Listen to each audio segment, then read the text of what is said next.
Hello बच्चों, आइए इस प्रश्न को पढ़ते हैं।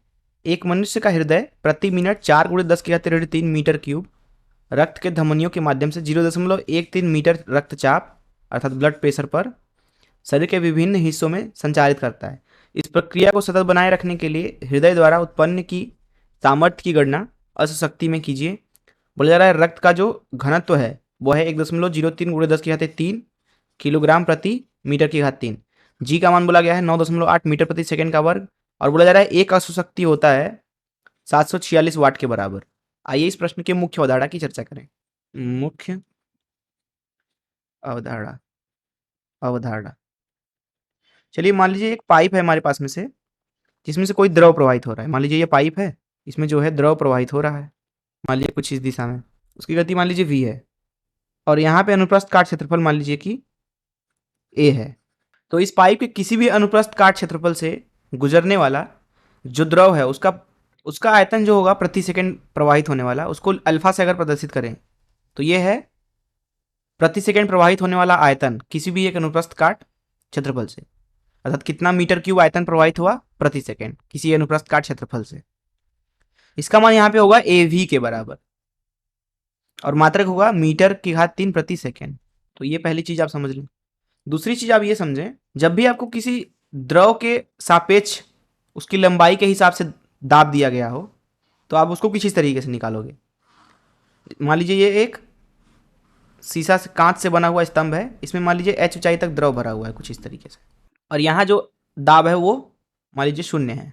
तो यहाँ पे इसके नीचे दाब अगर मैं आपसे पूछूं, मान लीजिए h ऊंचाई पे है ये, तो ये कितना होगा, ये होगा ρgh के बराबर। मान लीजिए जो ये द्रव भरा हुआ है अंदर उसकी घनत्व ρ है और आसपास गुरुत्वीय त्वरण है नीचे की तरफ जो कि g है। तो इस पूरे द्रव का जो ये पूरा कॉलम बना हुआ है इसकी वजह से जो यहाँ दाब है वो है ρgh और आपको h दिया होता है हमेशा। तो जिस द्रव के स्तंभ की ऊंचाई आपको दी गई है दाब के लिए, उसका यहाँ पे आप घनत्व रख दें तो आपको दाब मिल जाएगा। उदाहरण के लिए जैसे बोला जाए कि 10 मीटर ऊंचाई पानी का दाब, तो इसका मतलब यह है कि जो दाब है उसका मान होगा पानी का घनत्व जो कि है 10⁻³ गुणे जी जो कि 9.8, h मतलब 10 मीटर। अथवा आपको दिया गया है मान लीजिए रक्त के बारे में ही बात हो रही है कि x मीटर रक्त का दाब, तो इसका मतलब है कि जो रक्त का दाब होगा वो होगा P बराबर रक्त का घनत्व मान लीजिए ρB गुणे 9.8 g है, h जो है यहाँ पे x है। तो इस तरीके से हम लंबाई से दाब को निकालते हैं। यहाँ पे एक चीज और समझते हैं। अब शक्ति जो होता है उसको लिखा जाता है कार्य प्रति सेकेंड W/T और जो दाब होता है दाब उसको लिखा जाता है बल भागे क्षेत्रफल के बराबर। मान लीजिए जो दाब है वो P0 है, तो यहाँ पे बल लिखा जाता है P0 गुणे A अर्थात बल बराबर दाब गुणे क्षेत्रफल। वहीं ये शक्ति है। शक्ति का अगर बात करें SI मात्रक तो होता है वाट, जिसको WATT लिख देते हैं, हिंदी में लिखेंगे वाट, और वाट को आप जूल प्रति सेकेंड भी बोल सकते हैं। एक चीज और यहाँ पे समझते हैं। मान लीजिए कि एक पाइप है कुछ इस तरीके से, मान लीजिए एक समान अनुप्रस्थ काट क्षेत्रफल है यहाँ पे A।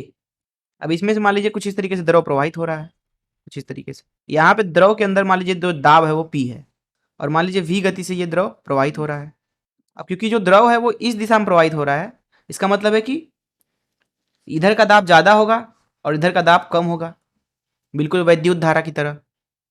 विद्युत धारा उच्च विभव से निम्न विभव की तरफ प्रवाहित होती है, उस तरीके से जो द्रव होती है वो उच्च दाब से निम्न दाब की ओर प्रवाहित होती है। तो दरअसल यहाँ पे जो दाब होगा वो इस द्रव के प्रवाह को रोकने की कोशिश करेगा, क्योंकि आप यहाँ पे ध्यान से देखें तो जो भी यहाँ पे दाब है P, वो इधर से आने वाले द्रव के ऊपर इधर की दिशा में बल लगाएगा F। वो बल हो जाएगा F बराबर P गुणे A। तो अगर मैं आपसे पूछूं कि यहां से जो द्रव को प्रवाहित करने की कोशिश की जा रही है उसको इस बल का सामना करना पड़ेगा, जिसका मतलब यह कि उसका कार्य भी होगा, अर्थात आपको इधर से ऊर्जा भी देनी पड़ेगी द्रव को प्रवाहित करने के लिए इस अनुप्रस्थ काट क्षेत्रफल A से। मान लीजिए इधर हृदय है, ठीक है। हृदय क्या करेगा कि खून को रक्त को ऊर्जा देगा ताकि वो इस अनुप्रस्थ काट क्षेत्रफल A से प्रवाहित होकर आगे जा पाए। अगर मैं आपसे पूछूं कि हृदय को कितना कार्य करना पड़ेगा 1 सेकंड में, तो उसको हम W दर्शा देते हैं। यह है 1 सेकंड में कार्य, 1 सेकंड में कार्य। तो जितना ये दाब F बल लगा करके रक्त के ऊपर कार्य करेगा, उतना ही हृदय को भी करना पड़ेगा, बस चिन्ह में फर्क होगा। तो हम निकाल लेते हैं दाब द्वारा कितना कार्य होगा 1 सेकंड में। दाब द्वारा अर्थात P द्वारा 1 सेकंड में जो कार्य होगा उसको लिखा जाएगा यहाँ पे बल गुणे 1 सेकंड में विस्थापन। अब यहाँ पे 1 सेकंड में जो रक्त है वो कितना आगे बढ़ेगी, V गुणे 1, क्योंकि गति हमने V मान रखी है, और बल कितना लग रहा है P गुणे A। तो ये कार्य मिल रहा है आपको, हालांकि ये ऋणात्मक चिन्ह में होगा क्योंकि बल लग रहा है इधर, विस्थापन हो रहा है इधर, तो यहाँ ऋण भी लगा लेते हैं। तो यहाँ आएगा ऋण दाब गुणे AV। अब जैसा कि मैंने आपको पहले ही बताया कि जो AV है वह है, यहाँ पे आप देखें तो प्रति सेकंड प्रवाहित होने वाला आयतन, जिसको हमने अल्फा से लिखा था, तो इसको लिख सकते हैं हम ऋण P गुणे अल्फा। तो इसलिए यहाँ पे बोलेंगे कि जो 1 सेकंड में कार्य होगा हृदय द्वारा वह होगा P अल्फा। उसको बल्कि नीचे लिख लेते हैं P अल्फा। क्यों P अल्फा? क्योंकि रक्त द्वारा जितना कार्य होगा वो दाब कार्य के बराबर होना चाहिए, तभी तो रक्त आगे बढ़ पाएगा। और दाब के द्वारा जो कार्य है यहाँ पे WP 1 सेकेंड में, वो है ऋण P अल्फा। तो 1 सेकेंड में जो कार्य होगा यहाँ पे वो P अल्फा के बराबर होगा। अब मैं आपसे पूछूं कि अगर हृदय का शक्ति आपको बताना हो, तो इस मुख्य उदाहरण से चलिए प्रश्न को हल करते हैं। यहाँ पर इस प्रश्न में बोला रहा है कि एक मनुष्य का हृदय प्रति मिनट 4 × 10⁻³ मीटर क्यूब रक्त धमनियों के माध्यम से, अर्थात यहाँ पे प्रति मिनट, यहाँ हल करते हैं। यहाँ बोला जा रहा है कि 1 मिनट में 1 मिनट मतलब 60 सेकेंड, 1 मिनट में यहाँ पे 4 × 10⁻³ मीटर की घात 3 आयतन प्रवाहित हो रहा है। तो यहाँ पे अगर हम आयतन प्रवाह दर लिखना चाहें अल्फा का मान, तो ये हो जाएगा प्रति सेकंड कितना आयतन प्रवाहित होगा, तो 4 × 10⁻³ भागे 60, क्योंकि 1 मिनट होता है 60 सेकेंड। तो 60 सेकेंड में अगर इतना आयतन प्रवाहित हो रहा था तो 1 सेकेंड में इतना आयतन प्रवाहित होगा, मात्रक हो जाएगा मीटर की घात 3 प्रति सेकेंड। इसको समीकरण 1 बोल देते हैं। प्रश्न में आगे पढ़ते हैं। प्रश्न में बोला जा रहा है कि 0.13 मीटर रक्तचाप, अर्थात यहाँ पे अगर हम रक्त का दाब लिखना चाहें तो हो जाएगा ρgH, जैसा कि मुख्य उदाहरण बात किया। रो यहाँ पे अर्थात रक्त का घनत्व जो कि है 1.03 × 10⁻³ 1.03 × 10⁻³ मात्रक है kg प्रति मीटर की घात 3 गुणे G 9.8 बुलाया गया है लेने के लिए, गुणे H यहाँ पे दिया गया है 0.13 मीटर, 0.13 मीटर।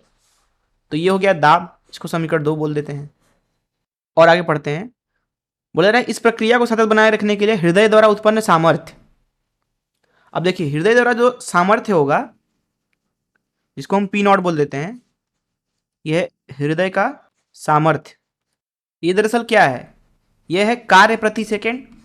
अब इसको आप ऐसा भी लिख सकते हो 1 सेकेंड में हृदय द्वारा कार्य, हृदय द्वारा कार्य। क्यों? क्योंकि जब यहाँ पर T 1 सेकेंड डाल दोगे तो ऊपर केवल कार्य बचेगा जो कि 1 सेकेंड में हो रहा होगा।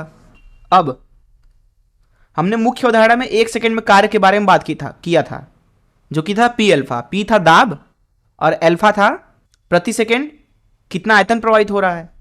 तो सीधे सीधे जो हमारे पास में हृदय की शक्ति है वो मिल रहा है दाब गुणे अल्फा। अब आपको दाब भी यहाँ पता है समीकरण 2, अल्फा भी पता है समीकरण 1, दोनों का गुणा कर दे तो हृदय का सामर्थ्य मिल जाएगा। तो P0 लिखा जाएगा यहाँ पे P जो कि है 1.03 गुणे 10⁻³ गुणे 9.8 गुणे 0.13 अल्फा, अर्थात प्रति सेकंड कितना आयतन प्रवाहित हो रहा है वो है 4 × 10⁻³ 4 × 10⁻³ भागे 60। तो यहाँ 60 का भाग लगा देते हैं तो आपको मिल रहा है यहाँ पे शक्ति बराबर 1.03 गुणे 9.8 गुणे 0.13 गुणे 4, 10⁻³ 10⁻³ गायब हो जाएंगे और नीचे आएगा 60। ये मिलेगा आपको जूल प्रति सेकेंड में, अथवा बोल सकते हो कि वाट में। तो जूल प्रति सेकेंड की जगह पे आप वाट भी लिख सकते हैं। तो यहाँ लिख देते हैं वाट, W से प्रदर्शित कर दिया। अब जैसा कि यहाँ पे दिया गया है, शक्ति को हमें अश्व शक्ति में निकालना है। एक अश्व शक्ति होता है 746 वाट, एक अश्व शक्ति जो होता है वह होता है 746 वाट। 746 वाट। तो 1 वाट कितना हो जाएगा? 1/746 अशुशक्ति, अशुशक्ति। अब 1 वाट को अगर यहाँ पे हम वाट की जगह पे रख दें तो आपको जो शक्ति है वो मिल जाएगा अशुशक्ति में। तो पी नॉट मिलेगा 1.03, 9.8 गुणे 4 गुणे 0.13 भागे 60 गुणे 746। इसकी गणना करते हैं तो ऊपर मिलता है 5.248 और नीचे मिलता है 60 गुणे 746। इसको हम लिखेंगे शक्ति बराबर 0.0000117 अशुशक्ति, अशुशक्ति के बराबर। या फिर इसको आप ऐसा भी लिख सकते हो 1 लगभग लगभग 2 गुणे 10 की घाते ऋण 4 अशुशक्ति। यही हो जाएगा इस प्रश्न का उत्तर। मैं आशा करता हूं कि आपको इस प्रश्न का हल जरूर समझ में आया होगा। धन्यवाद।